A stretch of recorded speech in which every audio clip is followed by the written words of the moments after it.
Hey guys, welcome back to Woods Tree Farm. I'm Phil, and if you followed me for a little while, going back almost a year ago now, my loader wasn't working right. It actually wouldn't go down. You could raise it, you could tilt it, but it wouldn't go down. And I isolated the problem at the time to something related to my Grapple, which this tractor, I'll show you up close, has the third function valve. It's the WR Long brand third function valve, and I know there's other brands out there, but I wanted to point that out.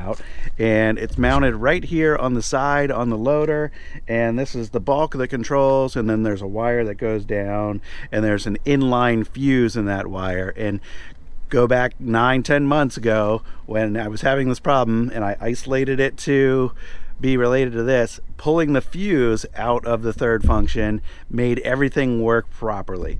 So what we determined, or what we kind of think might have happened, was there's something electronically with these valve sets that is not allowing the hydraulic oil to flow where it needs to flow when the loader goes down.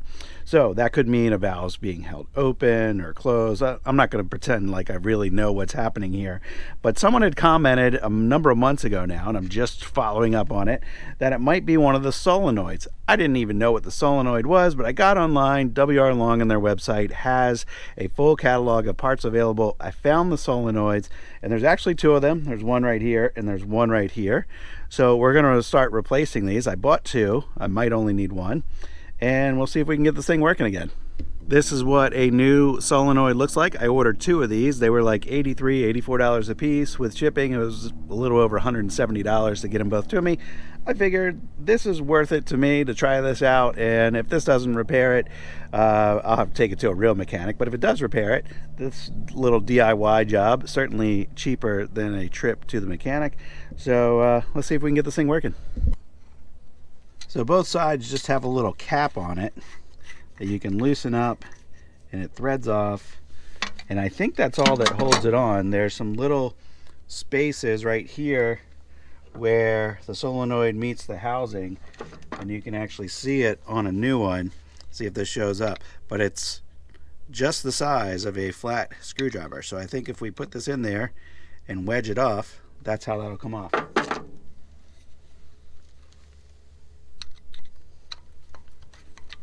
Oh yeah, look at that. The one I just took off of there, if you can see, it's got a bit of corrosion. I don't know any way to really test if this is the broken one, but I figure what we'll do is put a new one on this spot, crank it up, install the grapple, see if everything's working appropriately, and if it does, then I'll just save the second one that I bought for a spare.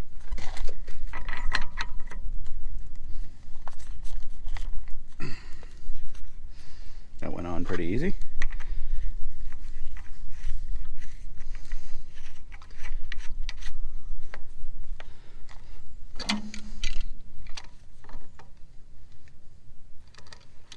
Little cap goes on. It's just plastic, so we don't want to over tighten it.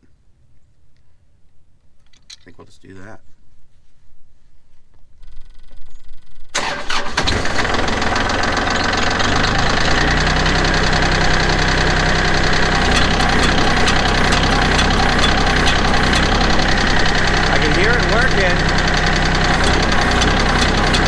You need to go put the grapple on.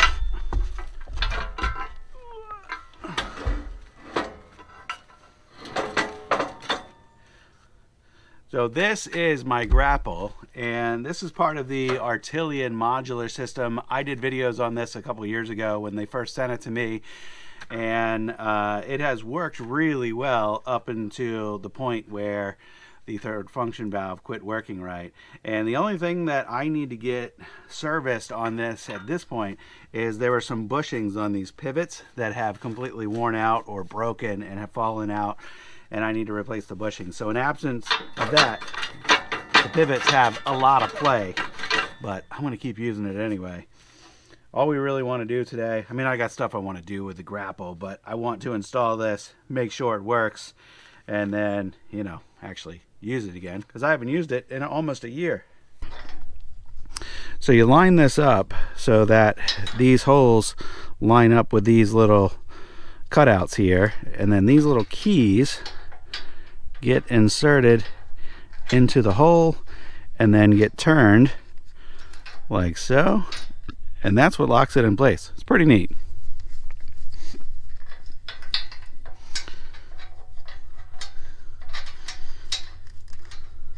And we'll see if there's too much pressure in there. I won't be able to connect it, but we'll see.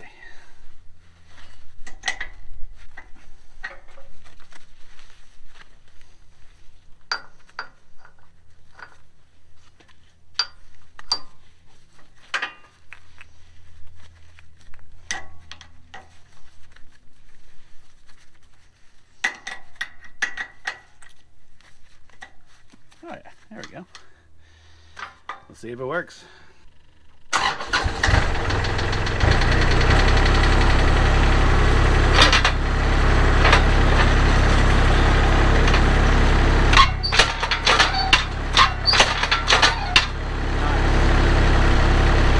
Alright, now there's two other sections to this that we put on here to complete the Grapple setup.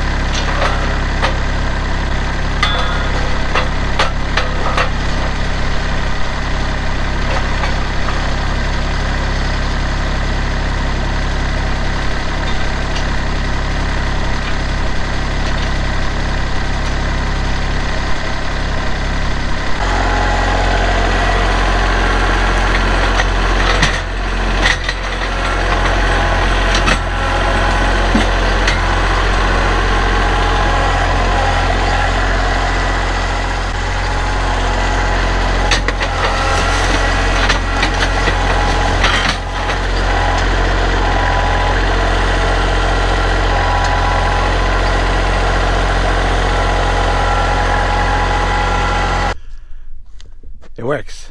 Now the issue I was having last year was an intermittent issue. Some days it worked, some days it didn't.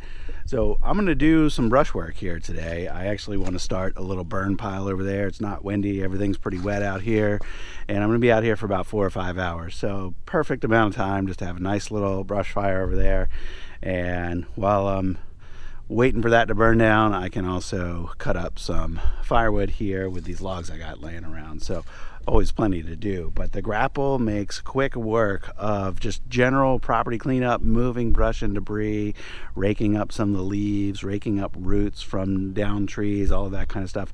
I've used this a lot in the past 5 years here on the channel, up until last year when it quit working, and since then I've been using the pallet forks exclusively, which work fine for moving around logs and heavy things, but doesn't do nearly the same amount of stuff that a Grapple can do. So I'm happy to have it back. Hopefully today here we'll see that it works continuously and our intermittent problem doesn't return. If it does, I'll swap out that other solenoid, but for now it appears to be working.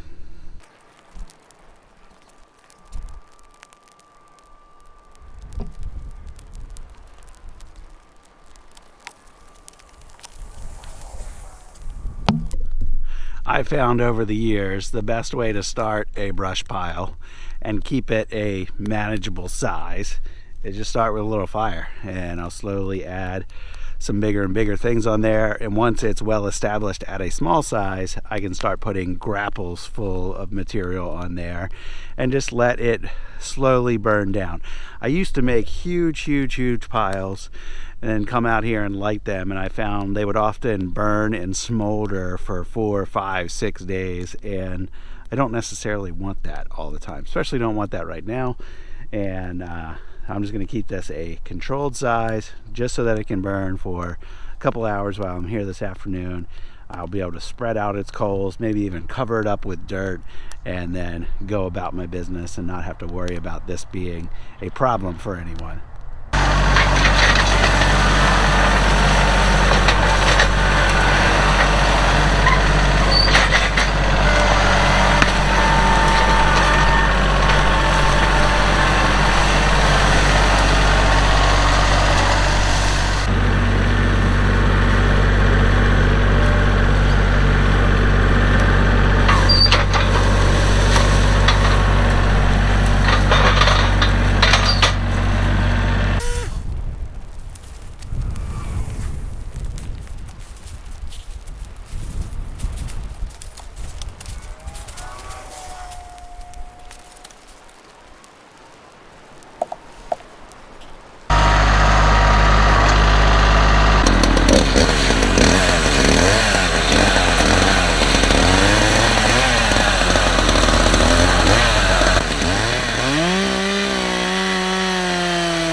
I'm so glad to have that back now. I can't believe I let it go this long when it was that easy of a repair.